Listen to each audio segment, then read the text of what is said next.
Greetings and salutations, loyal viewers of this channel. My name is Sean, and today we're going to talk about this MSNBC segment where they absolutely melt down, they totally lose it, over the new admission data that we received from MIT post the Supreme Court striking down race-based affirmative action, aka legalized discrimination in favor of certain minorities against other minorities and white people, because guess what? Now that merit is the standard, there are clear winners and losers, and this cannot be tolerated by the folks over at MSNBC. Now, we're going to get into that. We're going to talk about who is the winner group versus the loser groups. But before we do, I want to thank everybody who supports this channel via actualjusticewarrior.com/join. Give me the money. Give me the money. Okay?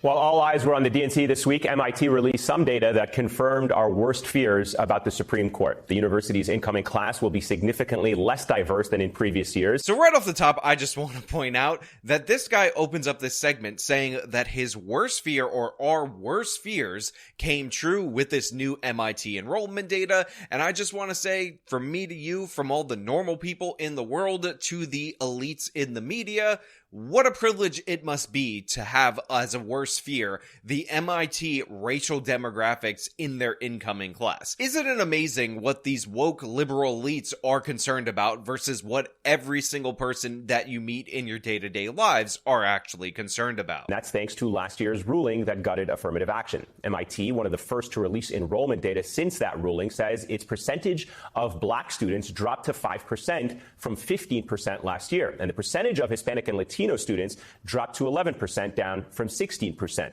So when you look at this chart, one of the first things that leapt out to me, something that I noticed that of course is not explicitly highlighted by this MSNBC host, is that the white number in terms of admissions is relatively unchanged. It is down technically 1%, but the biggest gainer in this type of new merit-based admission system is Asian Americans. Now, the reason why I'm highlighting this is because we had a bunch of people in the left wing trot out even Asian celebrities to say, hey, you know what? The evil white racists, filled with their evil white racism, they're just using Asians as a method in order to attack the black people, because trust me, once they get rid of affirmative action, they're gonna toss the Asians from the admission pool too, because this is all motivated by evil white racism. But when you actually see the data, unsurprisingly, based on the testing scores by ethnic group, Asians are doing significantly better. Obviously so. They were the ones that were the most disadvantaged by this affirmative action model. Overall, all racial and ethnic minority groups had a decrease in enrollment except for Asian Americans, who had a 7% increase. And again, I will point out that this is supposedly meant to address the evil white racism in the past against black people and other minorities, but the biggest victim of affirmative action, time and time again by the data and now confirmed by these results, were Asian Americans who worked hard, they studied hard, they were good at these standardized tests, and they were repeatedly punished because we had to make room for these other minority groups that did not earn it. And the university actually saw this coming. It was among several universities and colleges that signed an amicus brief to the High Court 2 years ago in support of keeping race-conscious admissions. And of course, MIT was not surprised at this. I mean, they are a mathematical and technical-based school. They knew what they were doing. They knew the numbers.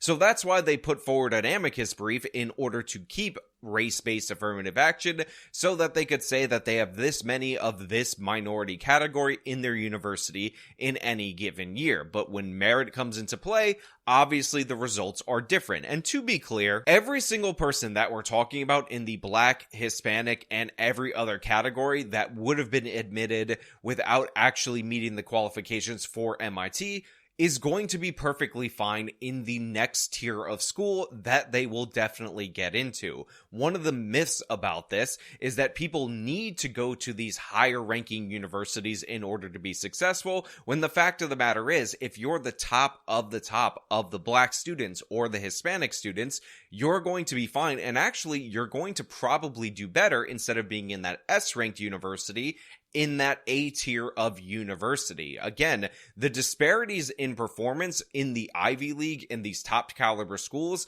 are always significantly less than in the next tiers of schools, because remember, affirmative action bumps everybody up a category or two categories. So in this top tier, if they get bumped down to the A tier, they're going to be perfectly fine. But the issue that we see time and time again with affirmative action is we end up creating artificial failures because we keep mismatching certain people to universities that they don't belong in. What ultimately ends up happening is they become the bottom of their class, and statistically, you're more likely to drop out of a university program if you're consistently at the bottom. So it's actually proven by the data time and time again that matching people with students that are equivalent to their level is the best path forward, is the best way for success. And long term, I genuinely believe that all racial categories will be better off for this Supreme Court ruling. This is not a surprise to anyone. I think when SCOTUS struck down affirmative action,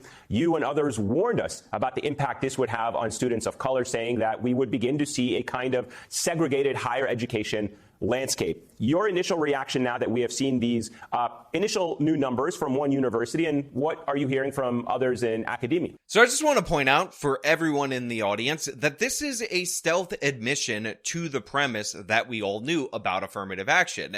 Now this guy is saying, oh, this is not surprising to anyone. We're not shocked by this. In fact, we warned about this, even though, again, these are the same people who would say, oh, affirmative action doesn't mean we're reducing qualifications. Affirmative action in no way, shape, or form makes it easier for the minorities to get into the schools when they're not suited for those universities.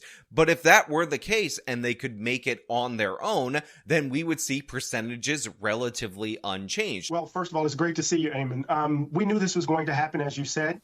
I suspect that the data will be similar at the other Ivies, my own institution, Princeton, Harvard, Yale, Dartmouth, Penn, Cornell, and the like. We should probably see this across the board in terms of elite institutions and ranking or top state public institutions. We knew this. We knew the data. We saw what happened in California. Again, for the white percentage, we find out that they're not being held back by the system. They're about the same, actually minus 1%. But for the Asians, we see that, yes, they were almost definitely being held back by these programs, especially in a school like MIT. It might be different for other universities, and that is a problem. You shouldn't have to damage and discriminate against Asian people just because some people out there feel some modicum of white guilt for blacks and Hispanics, and some people, like these elite liberals, feel like they're entitled to those positions just because diversity. Saw what happened in California. We know just 10 years after Prop 209 was passed, only 96 black freshmen were admitted to a class of over 4,000 at UCLA. We saw a 44% decline between 2006 and 2022 at the University of Michigan. And so this was, in fact, the expected outcome. So it's funny because he cites California and the Michigan case as examples of how we knew this was going to happen. And obviously, those were examples of how we knew this was going to happen because they switched to a merit-based system, and we saw significant drops again in the black students. And in some cases, I'm not sure about the Hispanic numbers for California or for UCL specifically, the Hispanic numbers. But I want to point out for everybody out there in the audience who may be confused about this, just because you didn't get into UCLA doesn't mean that you're done. Again, that was still the cream of the crop in terms of the California UC system that were getting into that school, so they will do fine in other schools. But a lot of people that were bunched in the middle, that were artificially elevated when they shouldn't have been, those people are going to do better, in my opinion. There's this mismatch hypothesis. I believe that it has been proven true, especially when you don't only examine the top of the top, because again,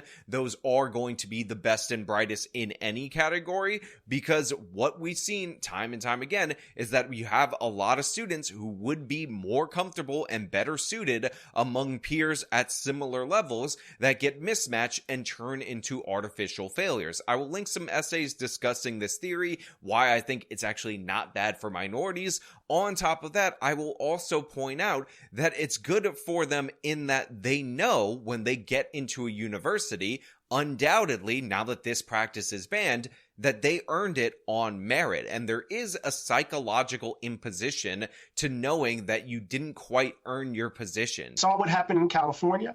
We know just 10 years after Prop 209 was passed, only 96 black freshmen were admitted to a class of over 4,000 at UCLA. I mean, this guy spoke about a class of 4,000 at UCLA, and there are 95 or something like that black students in that class of 4,000. Well, each and every one of those 95, 96, whatever number he gave, knows for a fact, since affirmative action was banned, that they earned it based on their own actions, based on their own merit, based on what they contributed, what they did, what they were qualified for, and that should be respected. That burden has been lifted off of them, which would not have been able to be lifted if, let's say, there were 400 students and nobody knows the particulars of any of their achievements. But we know that this program is floating out there that deliberately advantages them, not based on achievement, but based on innate characteristics. This is about who gains access to the top schools in the country. And that gets us into some sticky questions, Eamon, about the inequality of the landscape of higher education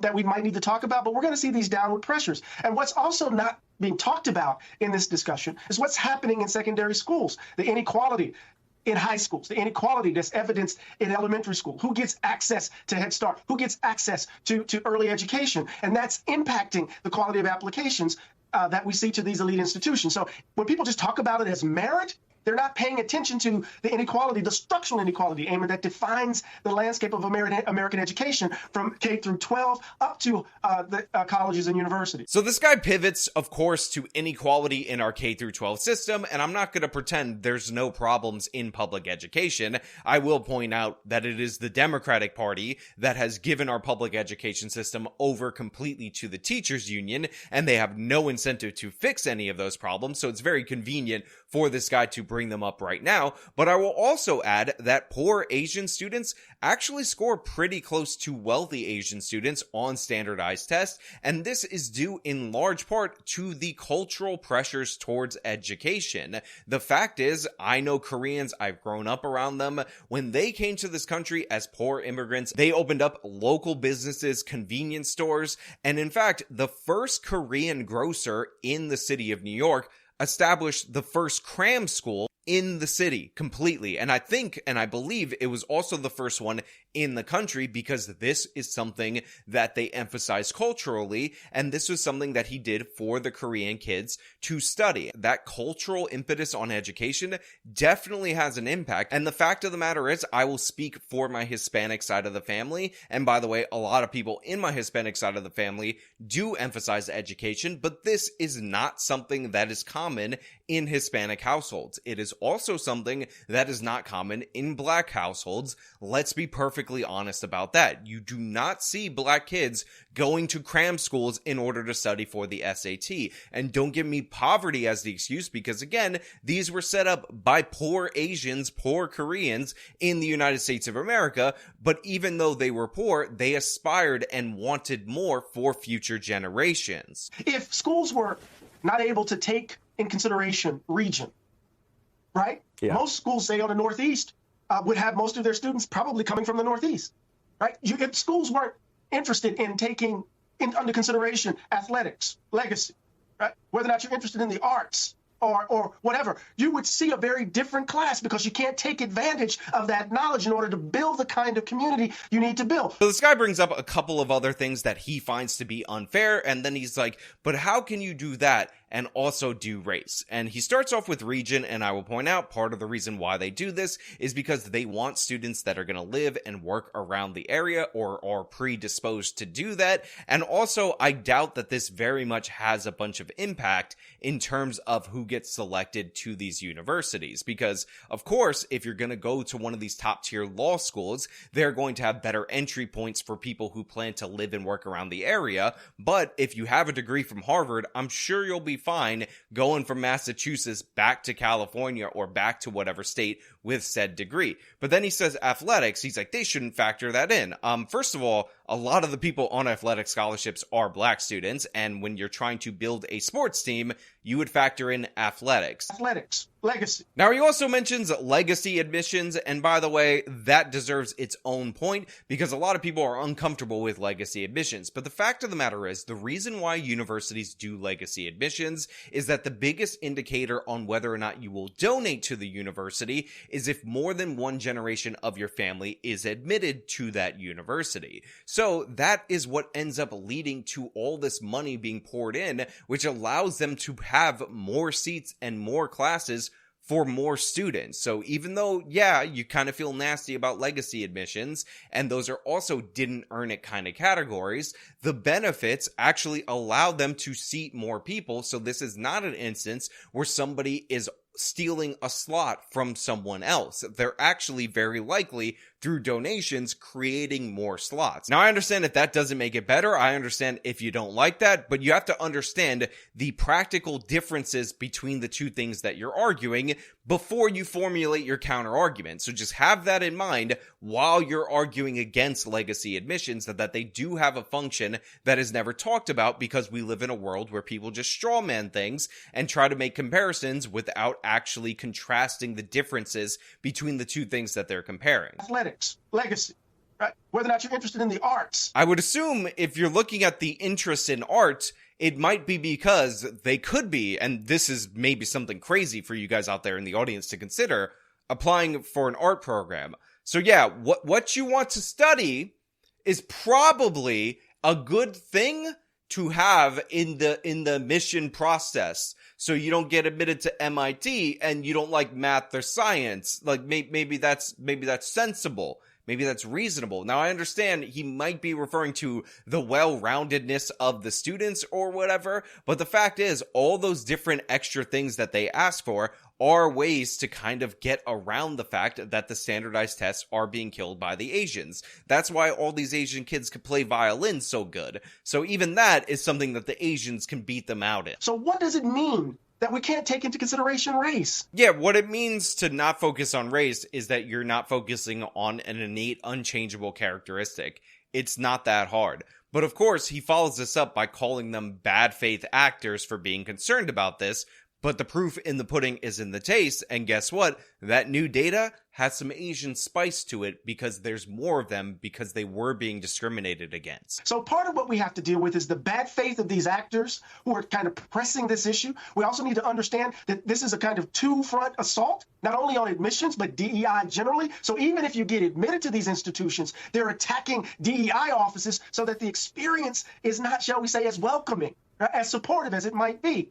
So I think institutions need to live their values and not be afraid of being sued. Bring the full weight of their reputation to bear in the fight for a diverse higher education landscape. So this guy right here is calling for these institutions to go forth, discriminate, and not be afraid to get sued, which is a bold stance if I'm being perfectly honest. Now, I will say, in terms of picking the class that you want at your university, if you're a private institution, normally I would actually be fine with you developing your own criteria. Where this becomes a problem is that a bunch of these different universities are dependent on funding from our tax dollars, whether they be through federally subsidized student loans, Pell Grants, or similar, or direct payments from the government. And the fact is, when you're operating as a pseudo-government institution, the rules typically are you can't discriminate, but of course they want to be able to discriminate in this way. So yeah, if you're truly a private institution and you're rejecting all these subsidies from the state and federal government,